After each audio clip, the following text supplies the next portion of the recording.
Abra sua Bíblia em Mateus, Evangelho de Mateus, capítulo 7. Nós vamos ler do versículo 1 até o versículo de número 6.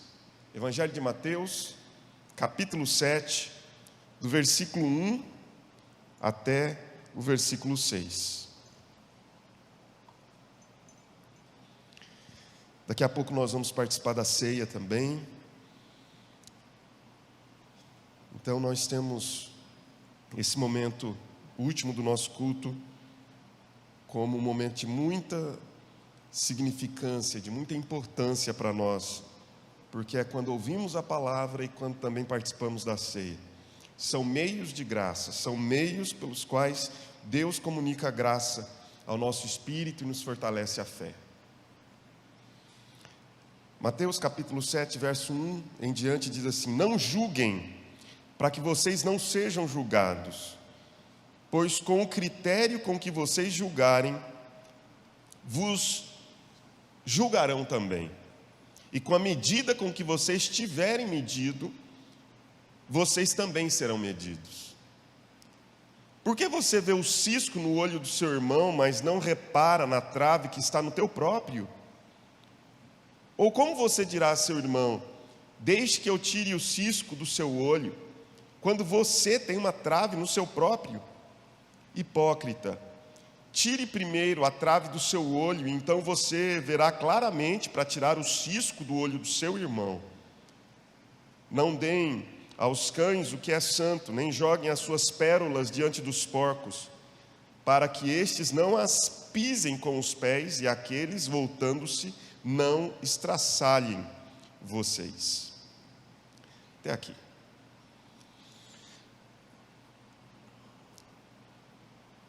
Feche os olhos, vamos pedir a Deus que nos dê graça. Nós precisamos muito da ajuda, da força, do renovo que só Deus pode nos conceder. Peça que Deus me abençoe, peça que Deus abençoe você, que Ele ilumine os nossos olhos para que nós possamos enxergar as maravilhas da lei, mas ilumine a nossa mente para que ela possa compreender aquilo que for dito. Aqueça o nosso coração para que ele possa absorver as verdades e princípios e valores da palavra. Pai Santo, eu te agradeço por esta noite especial em que nós nos reunimos como povo de Deus. Eu te agradeço pelos meus irmãos que estão aqui no templo, aqueles que estão em casa, aqui em Marília, os que estão longe daqui. Enfim, Senhor, eu peço que sobre todos venha um tempo de refrigério agora.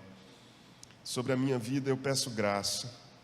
Eu venho até esse lugar, Deus, que é um lugar tão especial, onde proclamamos a Tua palavra com temor e tremor, porque só o Senhor conhece o nosso coração e sabe, ó Deus, das nossas profundas necessidades e o quanto precisamos da graça do Senhor, e que não somos suficientes para essa tarefa, mas cremos naquele que nos dá a suficiência, cremos naquele que nos providencia os meios.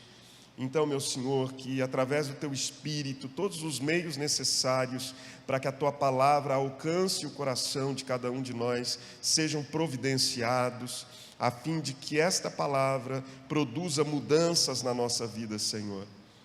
Produza transformações no nosso caráter e ajude-nos a ser pessoas mais parecidas com Jesus, mais semelhantes ao modo como Jesus agia, ao modo como Jesus falava, a maneira como Ele se relacionava. Ajuda-nos a ser como Jesus, Senhor. É isso que nós te pedimos, para a glória dEle e em honra a esse nome eterno. Amém. Jesus nunca idealizou uma comunidade perfeita. Quando nós observamos, por exemplo, a palavra de Jesus nesse texto, nós iremos compreender que essa não foi a pretensão de Jesus. Nem formar, muito menos idealizar uma comunidade perfeita. O próprio texto mostra claramente que A comunidade seria um lugar de erros, de desvios, de contravenções, de poeira nos olhos, de trave, de tora nos olhos, ou seja, erros que nós consideraríamos banais e erros que nós consideramos mais graves, mas o que Jesus de fato está nos apresentando ou pressupondo é que o nosso relacionamento comunitário seria um relacionamento onde erros já estavam previstos, já eram previstos. É importante que nós pensemos que quando Jesus pisou aqui no chão da existência humana, Ele não criou sobre nós ilusão alguma. O gênero humano para Jesus era muito conhecido. Se não me engano é João capítulo 2 que diz que Jesus, certa feita, é acusado de algo, mas ele se cala e olha para aquelas pessoas, e o evangelista diz assim, que Jesus não reage e não fala absolutamente nada, e não se confia, não se entrega a contar aquilo que está no seu coração àquelas pessoas, porque ele conhecia muito bem o que era o gênero humano. Ou seja, Jesus nunca se iludiu com o gênero humano, nunca se iludiu conosco. Há um texto que me chamou muita atenção esses dias, eu compartilhei já na reunião dos pastores esse texto, nessa terça-feira, e tenho compartilhado com muita gente, porque esse texto me fez refletir algo que é muito óbvio, mas às vezes nós não conseguimos enxergar as obviedades. O livro Convite à Loucura, de Brennan Manning, ele diz, na página 140, o seguinte: num diálogo que ele retrata um diálogo em que ele e Jesus estão numa conversa. E ele diz assim, Jesus dizendo a ele: irmãozinho, talvez a coisa mais difícil para você aceitar neste momento seja o fracasso em fazer de sua vida o que deseja. Esta é a cruz que você menos quis, a cruz que você nunca esperou, a cruz que acha mais difícil de carregar. De algum lugar você tirou a ideia de que eu esperava que a sua vida fosse uma história imaculada de sucesso, uma espiral ascendente indestrutível para a santidade. Não percebe que eu sou realista demais para isso? Eu testemunhei um Pedro afirmando 3 vezes não me conhecer, um Tiago que quis poder em troca do serviço ao reino, um Filipe que depois de 3 anos comigo não sabia que devia ver o Pai em mim, e um grupo de discípulos que estavam certos do meu fim no Calvário. O Novo Testamento está repleto de homens que começaram bem e vacilaram. Entretanto, aparecia Pedro. Tiago não é lembrado por sua ambição, mas pelo seu alto sacrifício. Filipe viu o Pai em Cristo quando lhe mostrei o caminho.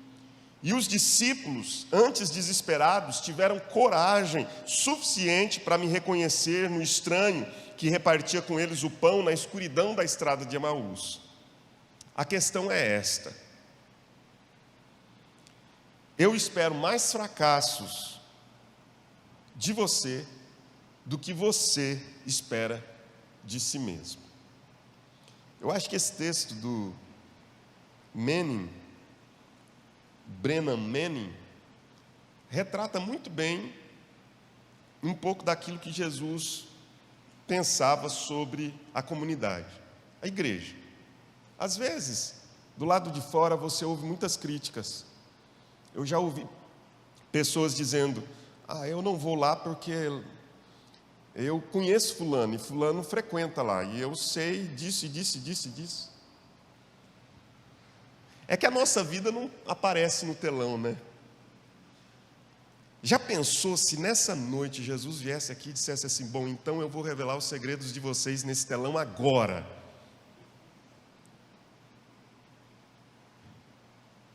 O que você faria?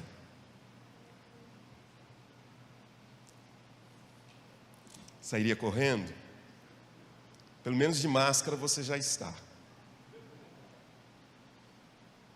Na verdade, quando nós olhamos para essa realidade, nós sabemos que é assim mesmo. Agora, o que nós precisamos é pensar quais são as bases certas que Jesus estabelece entre aqueles que convivem numa comunidade. E quando eu falo de comunidade, eu estou querendo abranger um pouco mais do que a igreja local. Estou falando da vivência que nós precisamos ter uns com os outros de um modo geral. Pense aí na abrangência da Igreja de Cristo, pense aí na sua vida dentro do trabalho, com as pessoas com quem você se relaciona, pense na faculdade, nos relacionamentos que você mantém com os seus vizinhos, enfim, pense nisso um pouco a respeito e estenda um pouco essa ideia, vá um pouco além. Quais são as bases certas que Jesus estabelece para os nossos relacionamentos uns com os outros? Eu vou trazer duas ideias que são ideias daquilo que nós não devemos ser, e me parece que o texto nos apresenta isso com muita clareza. E depois, uma última ideia que me parece ser exatamente aquilo que Jesus quer que nós experimentemos no relacionamento que nós mantemos uns com os outros. Principalmente nos relacionamentos que são marcados pelas falibilidades e pela queda.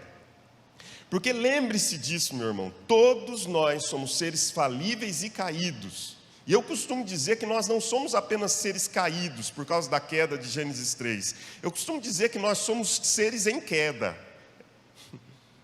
Nós somos seres em queda, ou seja, que estamos e somos vulneráveis a errar, a sermos mal compreendidos no que falamos, a sermos mal compreendidos no modo como nós enxergamos a vida, na maneira como nós enxergamos o mundo. Às vezes, o nosso modo de ver o mundo é diferente do outro e nós não conseguimos ajustar essas coisas. E esse simples fato já é suficiente para nós criarmos um dramalhão mexicano, às vezes, no meio da Igreja de Cristo. Então, eu queria pensar duas coisas que nós devíamos considerar a partir desse texto que nós não devemos ser. A primeira delas é que o texto nos ensina que nós deveríamos tomar muito cuidado com o julgamento. Jesus nos ensina que nós não somos juízes. Observe o verso 1 e 2 que diz assim: não julguem para que vocês não sejam julgados, pois com o critério com que vocês julgarem, vocês serão julgados. E com a medida com que vocês tiverem medido, vocês também serão medidos. O que Jesus quer dizer com não julgueis? Antes da gente entender o que Jesus quer dizer com não julgar, é preciso que a gente entenda o que ele não está dizendo. Tolstói diz que, lendo esse texto, ele disse que Jesus estava nos proibindo todo e qualquer tipo de julgamento, inclusive o julgamento legal em tribunal. Me parece que não é essa a pretensão de Jesus. Jesus não está aqui nos ensinando que há uma proibição do tribunal humano legal. Não, não há. Porque Jesus não está falando de algo dessa natureza. Jesus está falando de relacionamentos comuns, do dia a dia. Uma segunda coisa que a gente precisa entender, que não é, nesse caso, julgar, é que Jesus não está nos ensinando a nós nos abstermos do exercício da nossa faculdade dada por Deus, que é inclusive traço da imagem e semelhança de Deus em nós, de exercermos senso crítico.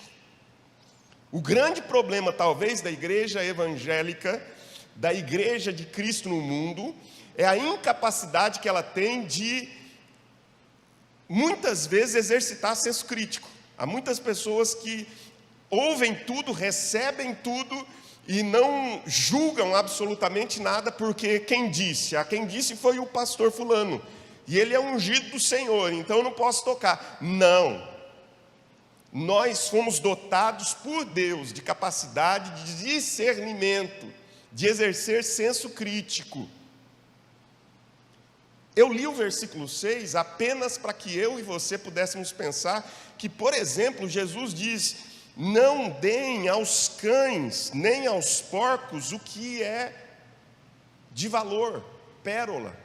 É fato que esse verso 6, que é muito enigmático, está falando de pessoas que se assemelham a animais irracionais, como cães e porcos, que não são suficientemente capazes de receber as pérolas, as verdades da palavra e serem abençoadas por essas verdades, que rejeitam, que repelem, que não conseguem nem ao menos se abrir momentaneamente para essas verdades. Jesus diz: olha, são como cães. E quando ele fala isso, de alguma maneira Jesus está usando senso crítico. Mais adiante, Jesus vai falar sobre falsos profetas.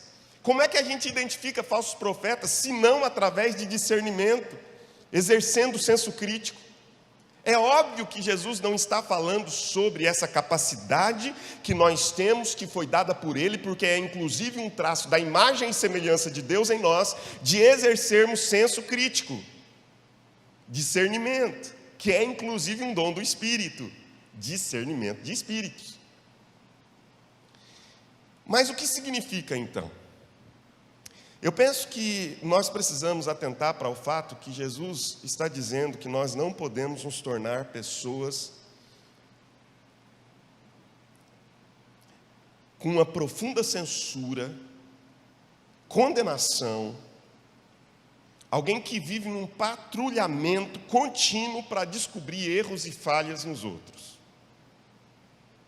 Porque há pessoas assim, infelizmente. Há pessoas que não venham, não é o seu caso. Eu sei que a maioria, principalmente você que tem vindo aí aos cultos nesse tempo de pandemia, vem porque tem sede, vontade, tem anseio de estar em comunidade. Mas tem gente que às vezes vem apenas para...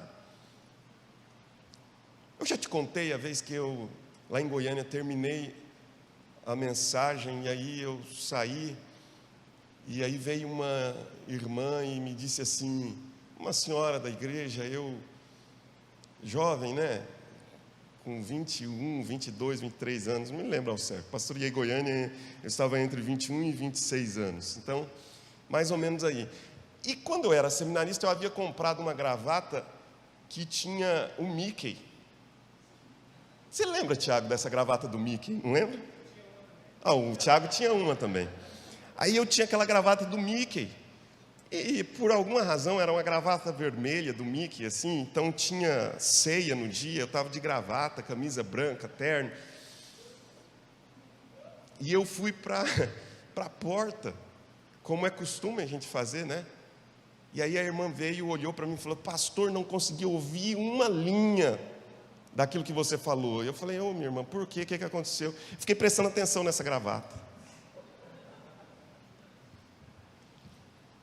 Então, às vezes a gente vai apenas para exercer o nosso senso crítico da maneira errada. Nós estamos ali, mas o nosso desejo mesmo é descobrir a mínima falha para que aquilo desconstrua tudo de bom que você viu ali. Então tem tanta coisa boa, mas a gente descobre um cisco para desconstruir tudo aquilo, porque na verdade o que a gente quer é que aquilo não tenha validade para a nossa vida. Quem age assim, brinca de ser Deus, mas na verdade está sendo um demônio. Eu queria que você pensasse nisso, porque o ato de exercer juízo é um ato divino, não humano. E a gente aprende isso nas Escrituras. Observe comigo, se você puder abrir a sua Bíblia, em Romanos capítulo 14, verso 4. Observe o que diz o versículo 4. Diz assim: quem é você para julgar o servo alheio?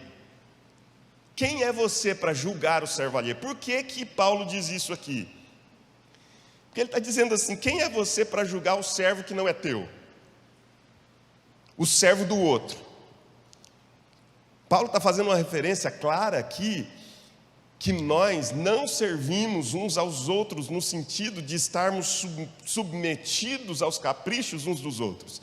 Paulo está dizendo que existe um Senhor maior sobre a nossa vida. E ele diz assim: olha, quem é você para julgar o servo que não é teu?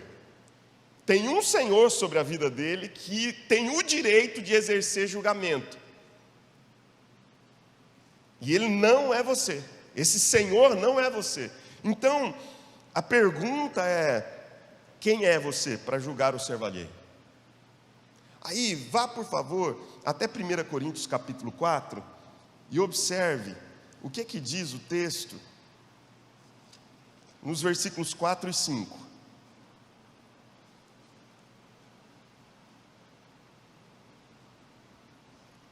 Porque a consciência não me acusa de nada, é o apóstolo Paulo de novo. Mas nem por isso me dou por justificado, pois quem me julga é o Senhor.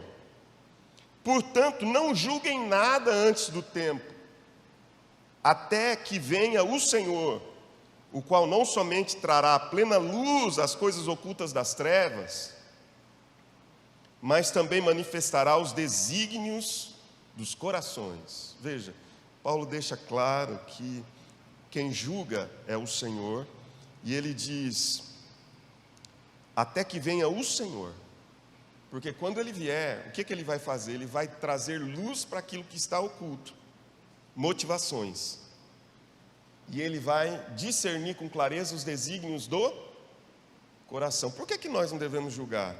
Porque as nossas motivações nem sempre, ou na maioria das vezes, não são as melhores, e nós não conseguimos discernir com clareza jamais o que existe no coração do outro.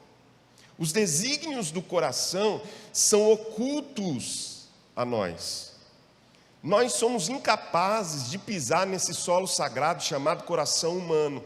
A gente não tem acesso ao coração do outro. Às vezes nós não temos acesso nem ao nosso. Às vezes nós não conseguimos discernir com clareza nem o que nós estamos sentindo, nem o que está dentro do nosso próprio coração. São nesses momentos que a gente precisa fazer a oração do Salmo 139. Sonda-me e conhece-me, vê se há em mim algum caminho mau e guia-me pelo caminho eterno. Por que Deus precisa me sondar se Ele sabe tudo a meu respeito, sabe quando eu me assento, quando eu me levanto? De longe penetra os meus pensamentos, a palavra nem me chegou à boca, Ele já conhece toda. Por que Ele precisa me sondar, se Ele já sabe tudo a meu respeito? É porque só existe um capaz de entrar e pisar nesse solo sagrado chamado coração humano, e esse é o próprio Deus, que fez cada um de nós, que nos construiu quando nós ainda éramos uma substância informe no ventre materno. Não é isso que diz o Salmo 139? O único que tem capacidade verdadeiramente de emitir juízo, e esse juízo ser uma balança exata e equilibrada, é aquele que conhece os desígnios dos corações.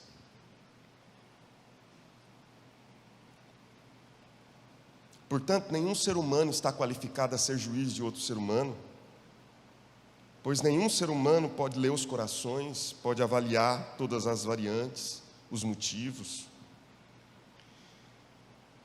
E segundo Romanos, capítulo 2, verso 1, você pode ir lá também?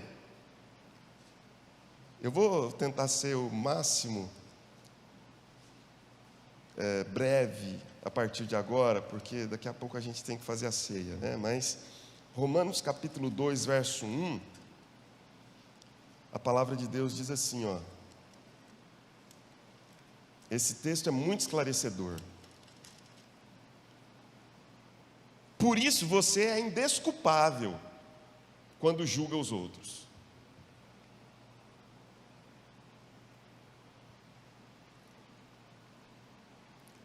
Não importando quem você é, pois naquilo que julga o outro, você está condenando a si mesmo, porque pratica as mesmas coisas que condena. Sabe qual é o princípio por detrás disso aqui? A gente condena aquilo que nos atrai. E na verdade, os olhos do outro são como espelhos. Nós olhamos no olho do outro para tirar o cisco, e nós nos vemos retratados, refletidos no olho do outro. E aí nós o julgamos, porque na verdade nós estamos nos julgando. E o juízo sobre o outro se torna um juízo vicário. O que é o juízo vicário? É o juízo que substitui. A Bíblia diz que Jesus sofreu vicariamente, ou seja, Ele sofreu em nosso lugar. Quando nós julgamos, nós fazemos o quê? Nós vamos até o olho do outro de tirar o cisco, não é? O cisco está pequeno e naquele trabalho minucioso de tirar o cisco, a gente se vê refletido nos olhos do outro. E aí, quando a gente se vê refletido nos olhos do outro, nós nos enxergamos, e quando nós nos enxergamos, nós exercemos o juízo sobre nós mesmos, só que esse juízo sobre nós, ele se torna substitutivo no outro. Já ouviu falar em bode expiatório?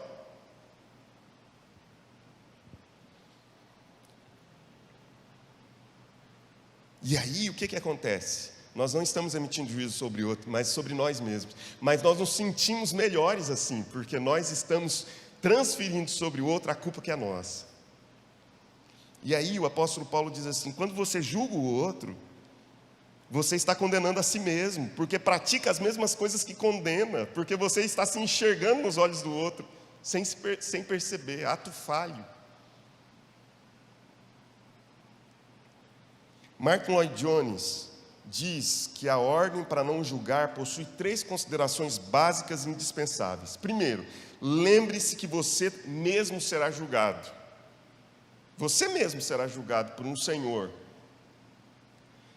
Segundo, que o padrão desse julgamento é estabelecido por nós mesmos. Lloyd Jones diz isso: olha, o padrão do julgamento, quem estabelece é você.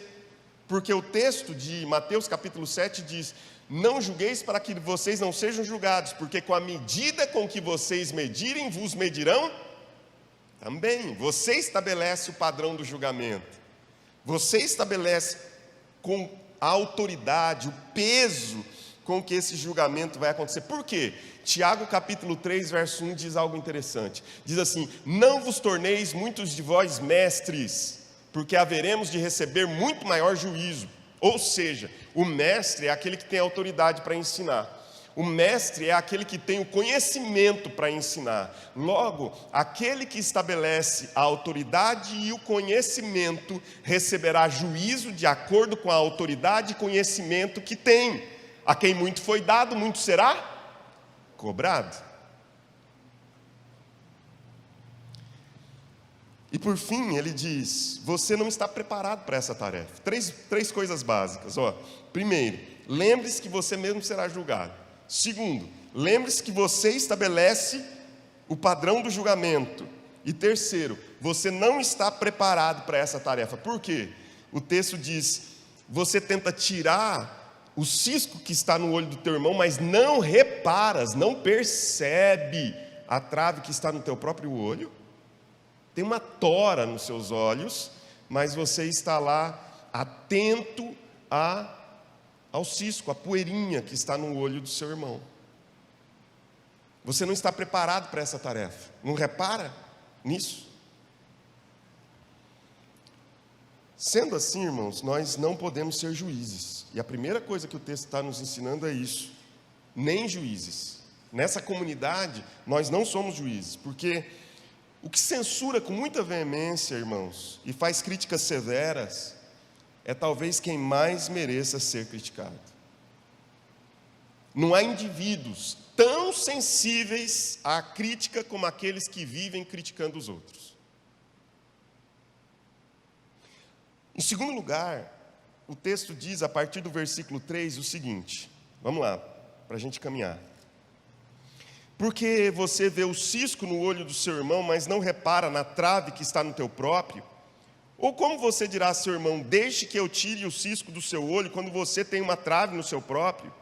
Hipócrita. Termino com o versículo 5, hipócrita. Jesus está nos ensinando a não sermos juízes, e Jesus está nos ensinando a não sermos hipócritas. Jesus está construindo aqui uma cena ridícula, mas é proposital. Ridícula, mas proposital. A cena de Jesus construída é cheia de ironia. Alguém que está trabalhando minuciosamente para arrancar o cisco do olho de outro. Só que ele não percebe que ele está impedido de ver, porque ele tem uma trave nos próprios olhos. Mais do que um cego guiando outro cego, Jesus está dizendo: isso aqui é um cego querendo ensinar boas maneiras sobre como você ter saúde ocular. Está dizendo, olha, é o cego tentando dizer que você precisa cuidar bem da sua visão, sem demérito algum aos cegos. Mas é alguém que talvez tenha perdido a visão, por imprudência, por falta de cuidado, e depois está tentando ensinar como o outro deve cuidar dos seus olhos. Nós temos a tendência fatal de exagerar as faltas imperceptíveis do outro e diminuir a gravidade das nossas, irmãos. Nós exageramos demais o erro alheio e diminuímos aquilo que é nosso. O que geralmente acontece é que nós vemos as nossas faltas, como eu já disse, refletidas no olho do outro e os julgamos. E a questão da hipocrisia passa, se a questão do juízo, de ser juiz, passa pela censura, passa pela condenação, passa por essa atitude presunçosa de emitir sobre o outro uma sentença, a atitude do hipócrita passa pelo sentimento de prazer e de justiça própria que ele sente quando exerce juízo sobre o outro. Porque quando eu exerço juízo sobre o outro, diante de qualquer falha que o outro tem, eu estou dizendo assim, está vendo? Está vendo?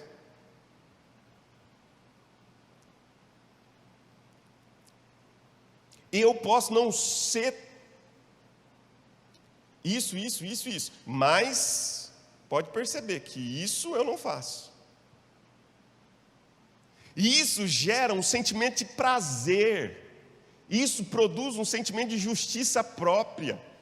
E todo sentimento de justiça própria, que usa dessa estratégia, desse mecanismo muito baixo, é muito baixo, a gente diminuir o outro para nos elevar. A gente diminui o outro moralmente, porque aí a gente se sente superior moralmente. Isso é muito baixo. E Jesus diz, isso é hipocrisia. Você tentar tirar o cisco do olho do teu irmão, tendo uma trave nos teus olhos, porque todas as vezes que você faz isso, você está, na verdade, se justificando a partir de uma justiça própria. Irmãos, o problema não é a trave, nem o cisco. O problema é aonde nós buscamos refúgio para que o cisco e a trave sejam tiradas. O cisco e a trave só são retiradas dos nossos olhos para que nós enxerguemos com clareza na cruz de Jesus Cristo. Não é no juízo que nós emitimos e nem é na hipocrisia que muitas vezes nós temos nessa lida uns com os outros, querendo nos sentir superiores moralmente, querendo nos sentir superiores em tantas áreas quando o outro erra. Às vezes nós estamos querendo nos sentir superiores teologicamente sobre o outro, porque o outro disse isso e eu não digo isso. Isso é uma busca por simplesmente se afirmar. Isso cria um sentimento de prazer, de justiça própria, como a do fariseu, que sobe com o publicano para o templo. Os dois têm a mesma vontade, eles querem ir para orar.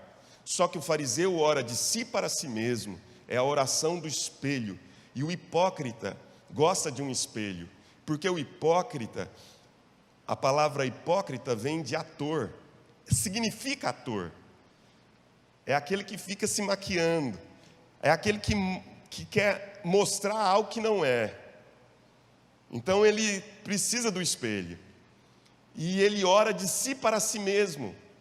E a Bíblia nos ensina que enquanto ele ora, ele diz assim: graças te dou, Deus, porque eu não sou como os demais homens. Isso é hipocrisia. Porque nós somos todos iguais. Porque o chão aos pés da cruz é plano.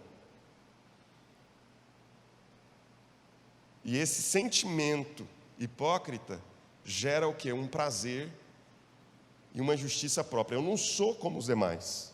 Eu não sou. Eu sou melhor porque eu dou meu dízimo, porque eu jejuo, não sei quantas vezes por semana, não me lembro. 2 vezes, está no texto lá, eu acho. E o jejum era pedido pela lei judaica uma vez no ano, no Yom Kippur, no dia da expiação. Mas o fariseu fazia questão de arrotar a sua superioridade moral, dizendo assim: eu jejuo 2 vezes. E o publicano, quando chega diante de Deus no templo orando, ele não tem a pretensão de erguer os seus olhos, mas ele simplesmente abaixa a fronte e bate no peito, dizendo: Senhor, sê propício a mim, pecador. A palavra propício vem de propiciação, ou seja, apaziguar a ira de alguém.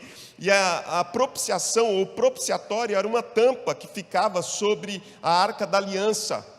E quando o sacerdote entrava uma vez por ano, no dia da expiação, para realizar a expiação de pecados por si e pelos demais, ele aspergia sangue sobre o propiciatório, como que num símbolo de dizer: olha, os seus pecados estão perdoados. Quando ele diz assim: seja propício a mim, ele está dizendo: perdoa os meus pecados, porque de fato eu não sou como esse fariseu, eu sou muito pior que ele. E eu reconheço que eu sou pior que ele, porque na verdade ele estava se comparando a partir daquela falsa ideia que o fariseu passava. E a Bíblia diz que o fariseu desceu humilhado, mas o publicano exaltado. Porque aquele que se exalta será humilhado, e aquele que se humilha será exaltado. Só vencemos a hipocrisia, irmãos, quando nós aplicamos um padrão tão estrito e crítico a nós mesmos, como aplicamos aos outros.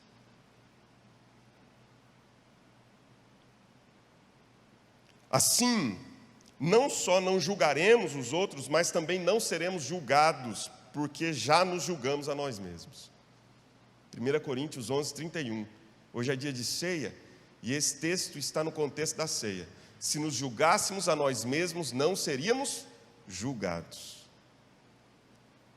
Que é um exercício bom para a gente vencer a hipocrisia, é exercermos julgamento, autoexame tão crítico e estrito quanto fazemos com os outros. Aplique isso a você. E aí a Bíblia diz: se você julgar-se primeiro, você não vai julgar a mais ninguém, e mais não será julgado, porque já se julgou. Bom, Jesus nos ensina, preciso terminar, irmãos, vamos lá. Jesus nos ensina que nós não somos nem juízes, nem hipócritas. Mas há uma expressão no texto que fica saltando do texto. O verso 3 diz assim: por que você vê o cisco no olho do seu irmão? O versículo de número 4 diz assim: ou como você dirá a seu irmão? E o versículo de número 5 diz: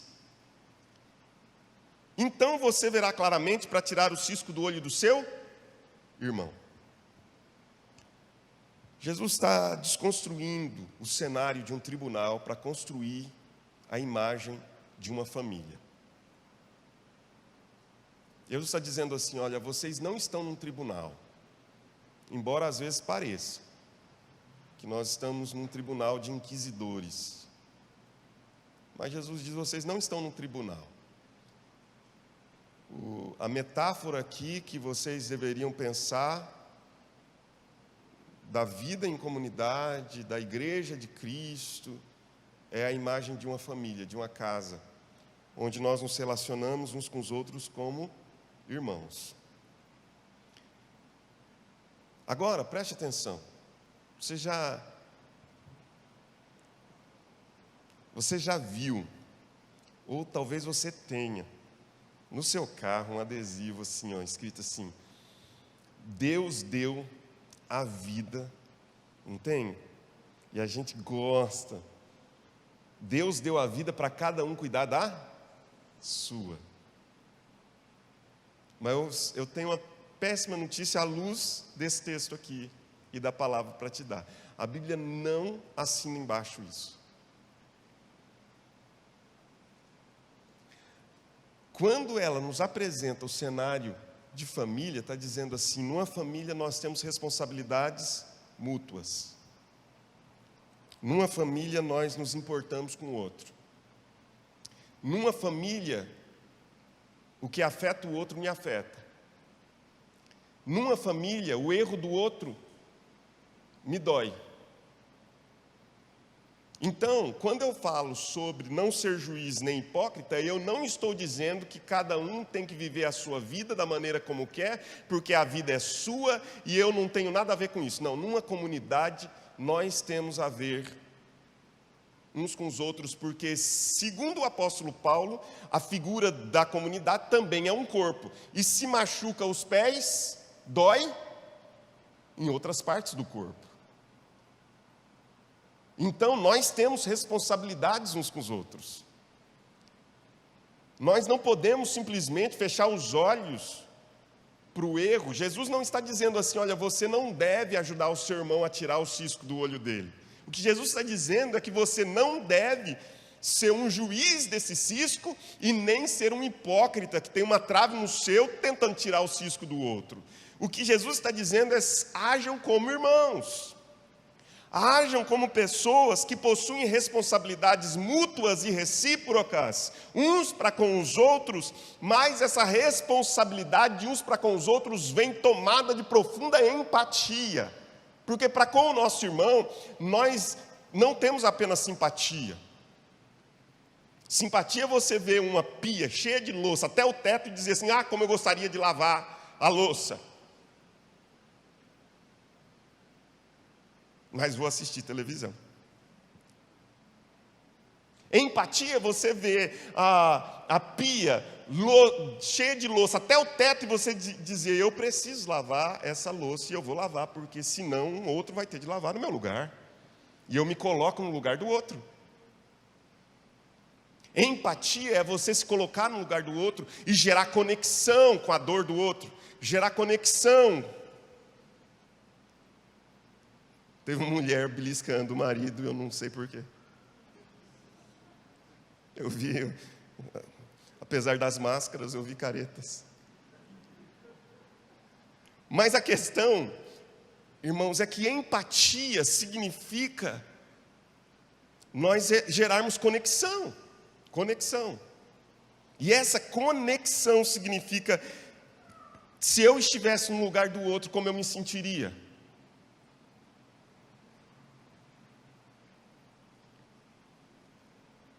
Se eu estivesse recebendo essas críticas, como eu me sentiria? Se eu estivesse recebendo todo esse tipo de peso, como os meus filhos se sentiriam? Porque o outro também tem filhos, está recebendo um monte de pedradas. Será que os filhos estão vendo isso como? Como a família se sentiria? Mas a gente não faz esse exercício de empatia, sabe por quê? Porque nós gostamos de ser juízes e de agir hipocritamente. Nós simplesmente deveríamos fazer como Jesus, olha, você tem responsabilidades com seu irmão, mas existem bases e posturas certas no trato com o irmão. Mas quando a gente já chega ao fato de sentenciar o outro como filho do diabo, gente, então aí já não é mais irmão mesmo, porque a gente já se tornou um juiz habilitado até para mandar pessoas para o inferno, de fato. Me perdoe, mas é isso mesmo. Já mandou o outro para o inferno mesmo, enfim. Porque não é, a pessoa não acha que é juiz, ela tem certeza que é. Não estou aqui advogando, apesar de eu achar que isso vai ser legal, mas eu não estou aqui advogando em favor de ninguém, não tem procuração de ninguém, mas eu só estou dizendo que nós precisamos parar com isso. Irmão é alguém que sente empatia pelo outro e que sente que o outro é minha responsabilidade, sim, mas eu não vou ser alguém que haja de modo contrário àquilo que Jesus me ensinou. Porque se teu irmão pecar contra ti, vai arguí-lo. Como Como que a gente vai fazer isso? Entre ti e ele só.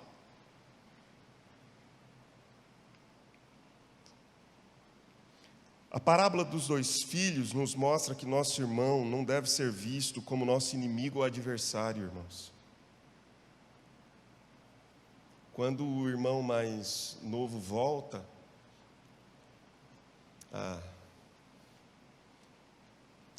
quando o irmão mais novo volta, tem 10 minutos que está passando esse negócio aí da regressiva dentro do tempo do culto. Então eu vou usar os 10 minutos. Quando o irmão mais velho, mais novo, volta para casa, quando ele volta, há um texto de um padre chamado Alejandro Pronzato. O livro dele é Evangelhos que Incomodam. E ele diz assim, olha, o filho, bendito foi o pai que ficou na varanda esperando o filho mais novo voltar. Porque quando ele avistou o filho vindo de longe, ele já correu para encurtar o caminho. Aí ele diz no texto dele, e ele fez isso, claro que é uma inferência, que é uma conjectura, ele diz, ele fez isso para que o filho mais velho não o encontrasse primeiro que o pai. Porque o filho mais velho estava... E ele queria esganar o irmão mais novo. Tanto é que no final da parábola, a palavra de Deus diz assim, quando o mais velho está lá angustiado, porque está tendo uma festa em casa, e o mais novo está alegre, e o pai está alegre, e os servos estão alegres, e ele chega do campo, depois de ter arrumado a cerca, ter cuidado do gado, ter apacentado as ovelhas, todo sujo, empoeirado, com as mãos calejadas, ele chega do campo e vai dizer para o pai, que bagunça é essa aqui? E o pai diz assim, meu filho,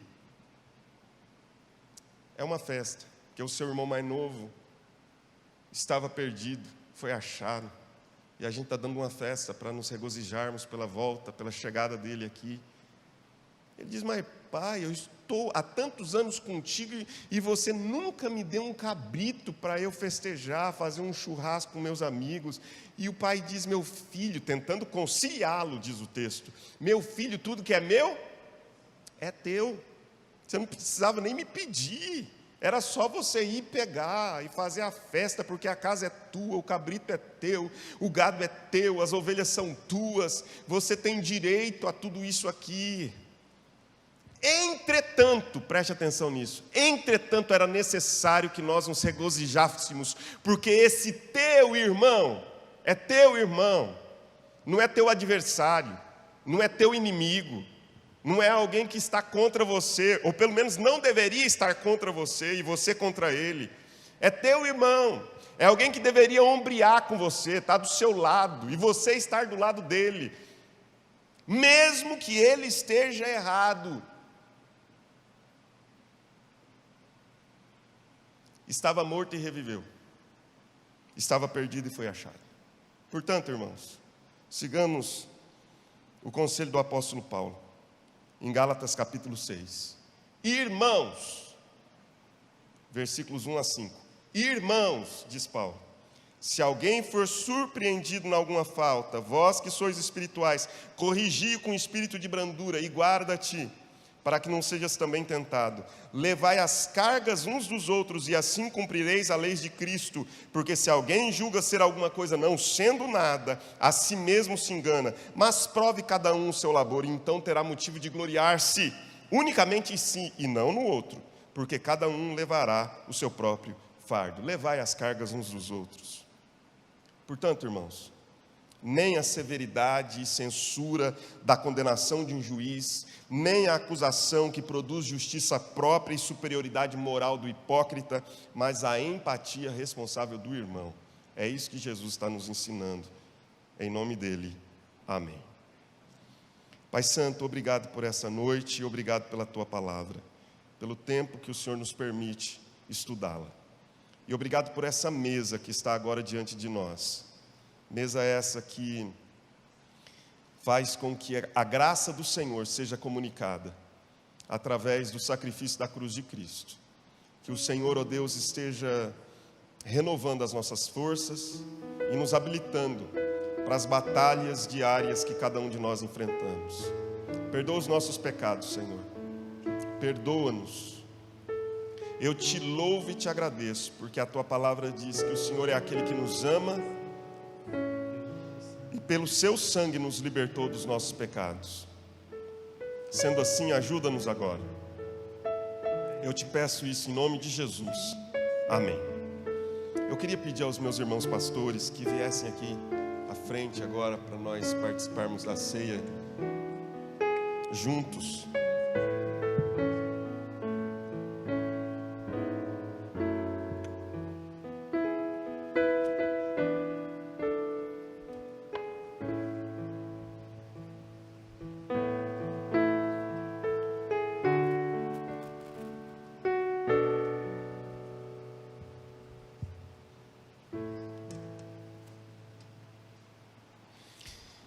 Eu queria fazer apenas a citação de um texto hoje, que é Apocalipse capítulo 1, verso 5, e um trechinho só desse texto que diz que Jesus é aquele que nos ama e pelo seu sangue nos libertou dos nossos pecados. Jesus é aquele que nos ama e pelo seu sangue nos libertou dos nossos pecados. Jesus nos ama em qualquer situação, e o sacrifício da cruz é o sacrifício que perdoa pecados. E nós precisamos crer e confiar nisso. Você que é membro da Igreja de Cristo, você que está em comunhão com Deus, e você que sente no seu coração que essa comunhão é real, é verdadeira,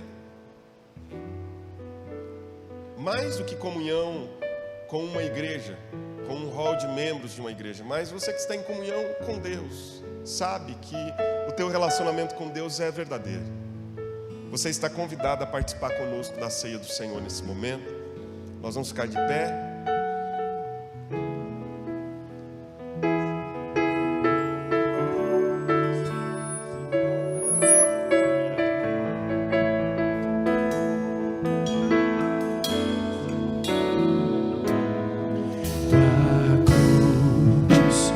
Mostra tua graça, fala do amor do Pai, que prepara para nós o caminho para Ele, onde posso me achegar somente pelo sangue.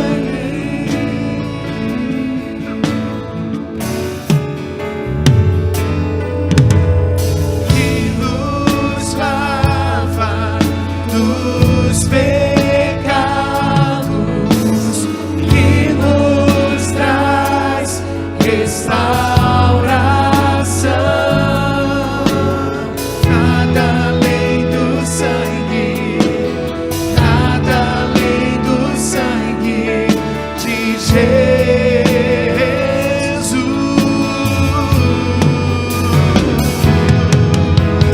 que nos faz brancos como a neve, aceitos como amigos de Deus. Nada além do sangue, nada além do sangue de Jesus,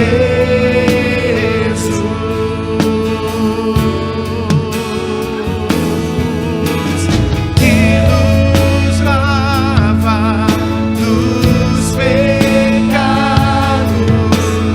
que nos traz restauração. Nada além do sangue, nada além do sangue de Jesus,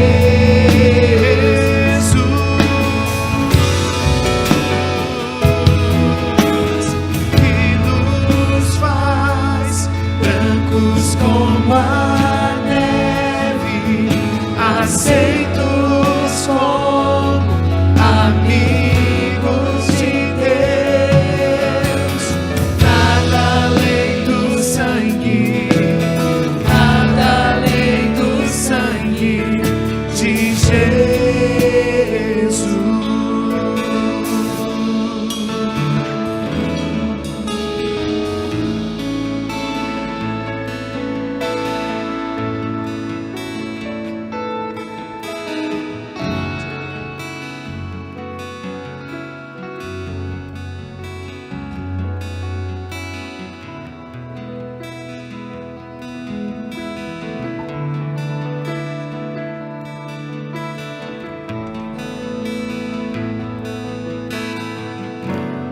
Alguém foi omitido na distribuição dos elementos da ceia? Só dá um sinal com sua mão e a gente vai até você para servi-lo. A palavra de Deus diz que na noite que Jesus foi traído, ele tomou um pão e, tendo dado graças, o partiu e disse: isto é o meu corpo, que é dado por vós, comei dele todos. Depois de ter distribuído o pão e os discípulos terem comido, Jesus tomou um cálice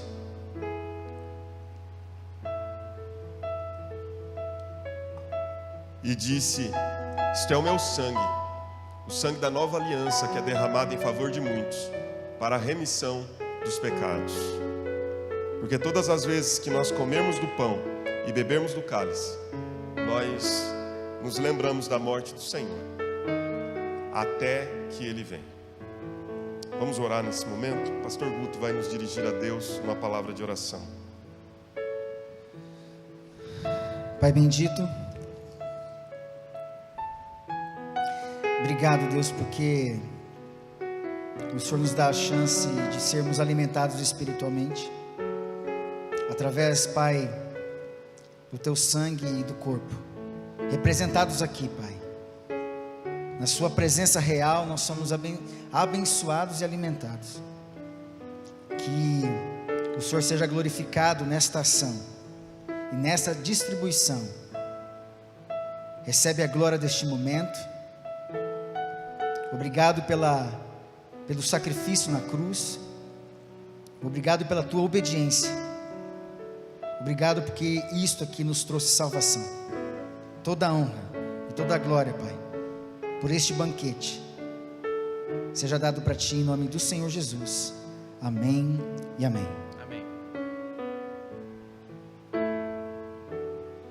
Nós vamos participar da ceia. Você pode tomar o seu, se você não abriu ainda, abra aí. Estão todos lacrados, né? Vamos aguardar para que todos possam abrir, pegar um pedaço do seu pão, cálice.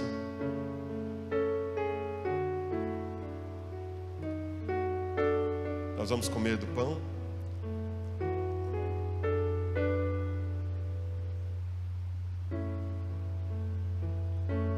e beber do cálice.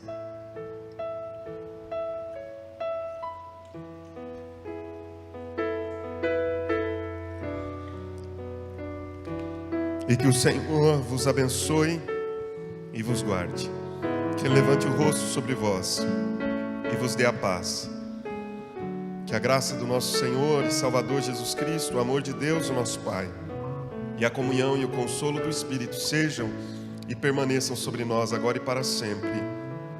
Amém e amém.